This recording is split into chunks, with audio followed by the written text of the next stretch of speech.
നമസ്കാരം.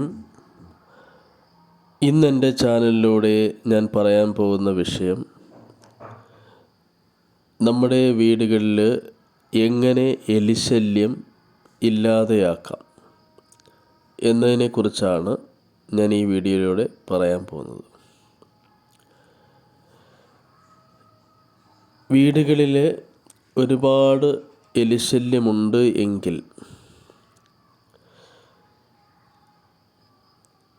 ഒരു നറുക്കില എടുത്ത് 5 കഷ്ണങ്ങളാക്കി ആ 5 കഷ്ണങ്ങളിലും ഞാനിപ്പം പോസ്റ്റ് ചെയ്തിരിക്കുന്ന ഈ മന്ത്രം അതിലേക്ക് എഴുതിയിടുക. മന്ത്രം ഇതാണ്: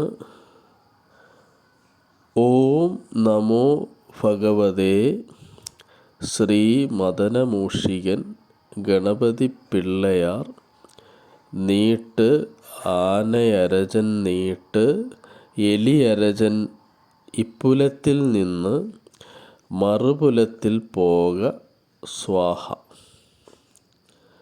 അപ്പോൾ ഇതാണ് മന്ത്രം. ഈ നറുക്കില എന്ന് പറയുന്നത് ഒരു ഓലക്കാൽ എടുത്തിട്ട്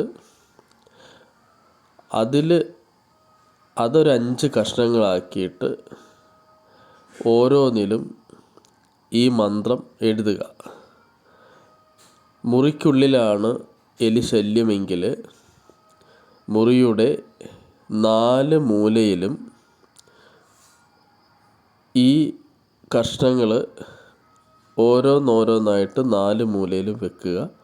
ഒരെണ്ണം മധ്യഭാഗത്തും വെക്കുക. ഫലം സുനിശ്ചിതം. എലിശല്യം മാറിക്കിട്ടും. എല്ലാവർക്കും ഇതൊന്ന് പരീക്ഷിക്കാവുന്നതാണ്. ഇത് ചെയ്യുന്നതിന് മുന്നേ ഞാൻ നേരത്തെ ഒരു വീഡിയോ ഇട്ടിരുന്നു പ്രാണപ്രതിഷ്ഠാ മന്ത്രങ്ങളെക്കുറിച്ച്. അപ്പോൾ ആ പ്രാണപ്രതിഷ്ഠാ മന്ത്രം ഒരു 7 ഉരു ജപിച്ച് വേണം ഇത് മുറികളിൽ വെക്കാനായിട്ട്. അപ്പോൾ ഇതുപോലുള്ള വീഡിയോകൾ ഇനിയും വരുന്നതായിരിക്കും. ഉപകാരപ്രദമായ ഇതുപോലുള്ള വീഡിയോകൾ നിങ്ങൾക്ക് നോട്ടിഫിക്കേഷനായിട്ട് ലഭിക്കാനായിട്ട് ചാനൽ സബ്സ്ക്രൈബ് ചെയ്യുക, തൊട്ടടുത്തുള്ള ബെല്ലൈക്കൺ അമർത്തുക. ഞാൻ ഇടുന്ന എല്ലാ വീഡിയോസും നിങ്ങൾക്ക് നോട്ടിഫിക്കേഷനായിട്ട് വരുന്നതായിരിക്കും. ഒരുപാട് മന്ത്രങ്ങളെക്കുറിച്ചും ഒരുപാട് അത് ചെയ്യേണ്ട രീതികളെക്കുറിച്ചുമുള്ള വീഡിയോസുകൾ തുടർച്ചയായിട്ട് വരുന്നതായിരിക്കും. അപ്പോൾ എല്ലാവരും എൻ്റെ ചാനൽ സബ്സ്ക്രൈബ് ചെയ്യുക.